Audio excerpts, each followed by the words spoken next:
Hi, I'm Dr. Karen Parker here with your weekly Quantum Human Design Energy Forecast for the week starting on Monday, June the 9th. So last week I talked a little bit about how we're getting a little bit of a break, right? Last week was a little bit of a break, a pause in some of the more intense, sort of tension riddled energy that we've had. But I also said the overarching theme isn't changing that much. And I want to stress that as we talk about this week and this week's energy themes, that stays true, that our overarching theme, our bigger long-term themes are really not shifting that much, that we are in a cycle of disruption, dismantling, taking apart, reassembling, rebuilding. And that cycle, that season of dismantling and rebuilding is going to be in place and in play till at least 2027 and maybe a little bit beyond. So we're still in this very big cycle of disruption and upheaval. But as I said, we get pauses and also the subtleties of the themes shift. Now, when we look at the transits, one of the things that we look at in terms of themes is we look at the nodes. The position of the nodes often illuminate for us some of the bigger overarching cycles. I like to think of the nodes as the plot outline that we are experiencing in our collective human story. Now, we have been sitting all year long with the nodes highlighting the gate 36, which is the gate of exploration, and the gate 6, the gate of impact. Now, let's talk about these two energies because these two energies have been so much a part of what we've experienced so far this year. So, the gate 36, the gate of exploration, as I've been sharing all year long, is a place where the potential for miracles live. This is a place where we stretch out, we branch out, we begin new journeys, new processes, new explorations, new experiences. And that energy of the 36 can be very new, but it can also be very chaotic, right? When we disrupt or we start something new or we explore, sometimes in that exploration process, before we know how to prepare for what's next, before we know how to take the next right step or to make sure we've got everything we need in our backpack, right? We have to go have the experience first. So it's very much an experiential learning place, but it's also a really great energy for busting through and breaking patterns, right? When we start something new, when we go out to explore, we have to oftentimes break old patterns to be able to begin that next new iteration of our story. And so we have been playing with this 36 energy. Actually, this 36 energy has been playing out in the transits in all kinds of different planetary positions for a long time. Neptune was highlighting it last year and the year before. So we've had this energy in play a lot. And that energy, when it plays out in the nodes, promises to bring a theme of chaos, a theme of disruption, a theme of needing to kind of break through the old patterns to bring in something new. The gate 6, which can sometimes be called the gate of friction, is one of the places where there's a potential for tension and war. And that tension and that war, that fighting, that energy has the potential to, again, disrupt, right? So we've been in this chaotic, disruptive energy. But both of these energy are about breaking through to experience something new. The energy of the gate 6 can be the friction that leads to procreation, right? It's the energy that can begin the conception, the beginning of something new. So it's disruption and new all mixed up into one very powerful, very tense, very kind of cataclysmic, overarching theme that has stirred up a lot of emotional energy. Both of these gates are emotional energy. At the end of this week on Saturday, the nodes finally shift. For the first time in this entire year, we get a new nodal theme. And those nodes shift now into the gate 22, the gate of surrender, and the gate 47. So the gate 22 is really a place where grace lives. It's part of the manifesting circuitry within the chart. And when we talk about the gate 22, we're talking about what happens. This is what happens with the gate 22. The gate 22 brings us the unexpected fulfillment of our mindset, which is the gate 47. So the gate 22 basically invites us to surrender, to let go, to trust that provided we have built the infrastructure of the vision with our words, with our energy, with our actions, if we've held the faith, if you will, then the gate 22 sort of starts to set the tone for the next right iteration, the next right step for where we're headed.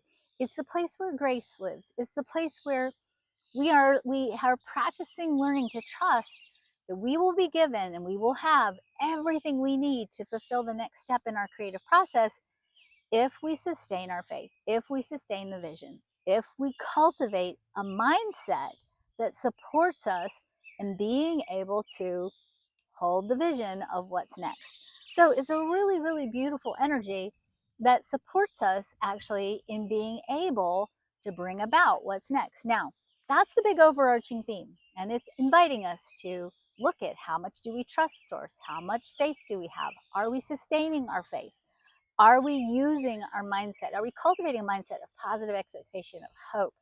This is our big overarching theme. And so I would certainly expect to see being played out in the collective themes like hope, things like positive thinking, positive expectation. And I certainly would see the potential for us to experience a little bit of hope if we've been experiencing a little bit of lack of hope in the last few months. But that's the high side. The shadow side of this is we also could become complacent, literally let go, and let the negativity of a stinking thinking kind of a mindset cause us to create more chaos, more disruption. And so, really taking care of our mindset, really cultivating practices that help us sustain faith. I mean, we've been building the vision. Now we got to sustain the vision, right? That's the work that we have in front of us for the rest of this year.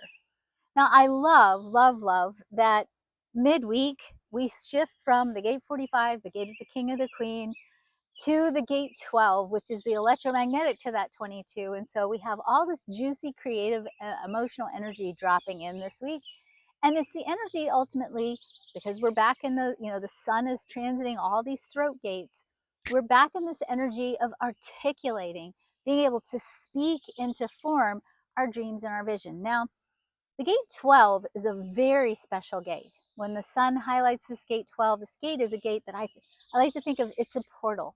It's a portal to super consciousness, if you will, or to source or to God, whatever you want to call it. It's a place where we connect and literally can use our voices to almost channel. I call it the gate of the channel. And we're channeling divine inspiration, the bigger picture, higher purpose, the quantum self.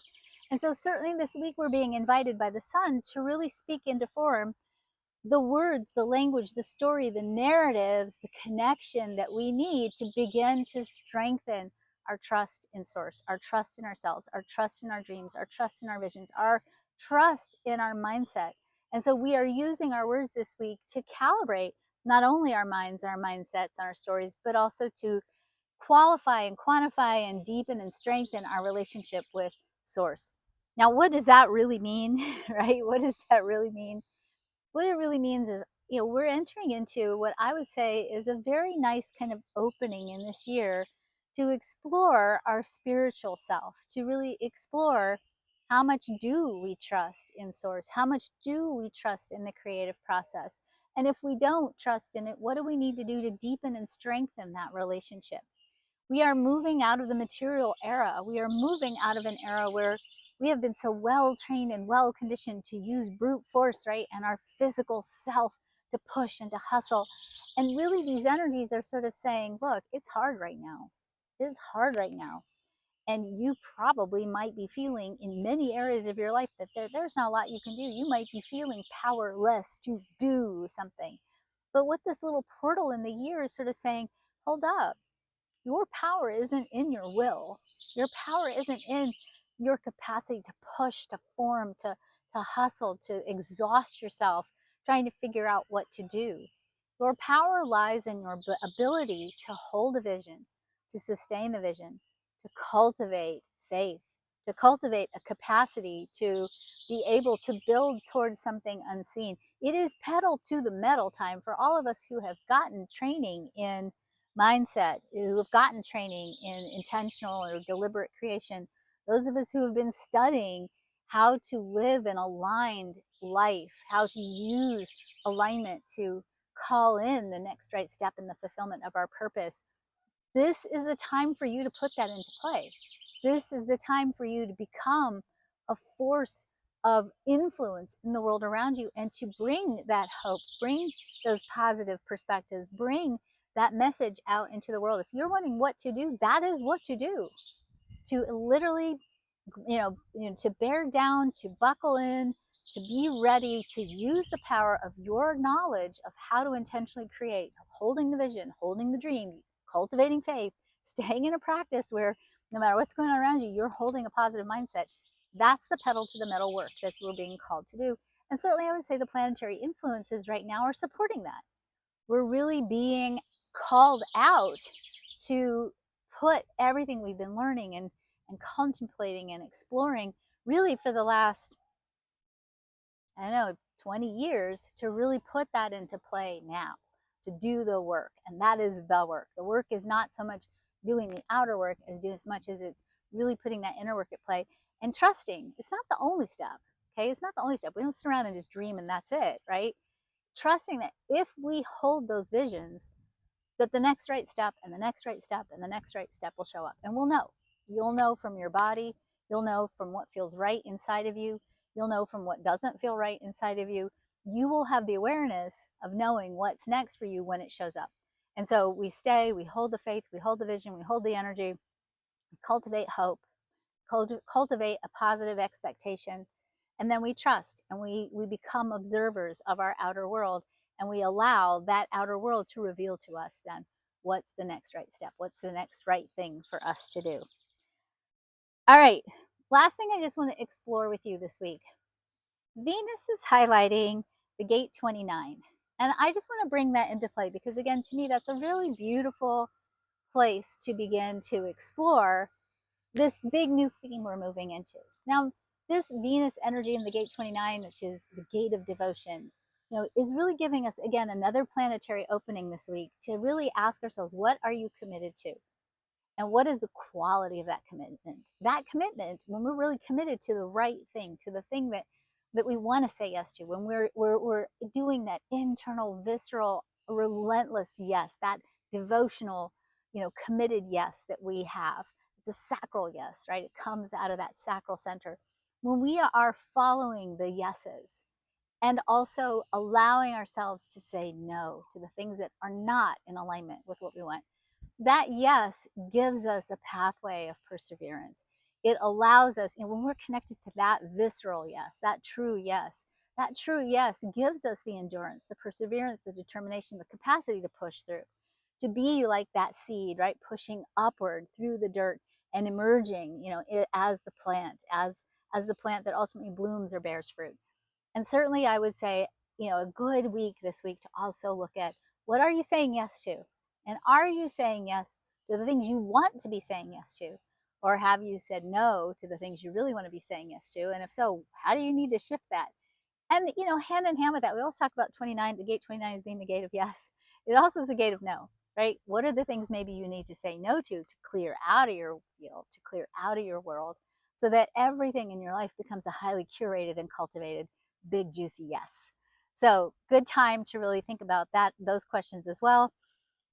And certainly, again, I'm not saying that we're not going to continue to have bumpy, turbulent weather. We will, but we are getting a little bit of a break to recalibrate. So use this time to really dig deep, to recalibrate, to strengthen your skills if you need to strengthen your skills, so that we can be able to do that work that we need to do, put that pedal to the metal, to become that internally ungovernable person.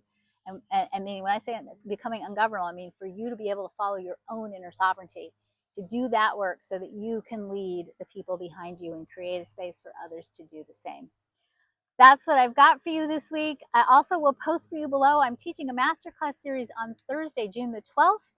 It's called You Are the Field. It is all about personal sovereignty, becoming ungovernable, learning to trust yourself, and learning how to use the power of your faith, your routines, your practice, your mind, your mindset, to use all of your being to put that pedal to the metal and really take back control or strengthen your control over your inner world so that you can have more sovereignty over your outer world. So I'll see you all on Thursday.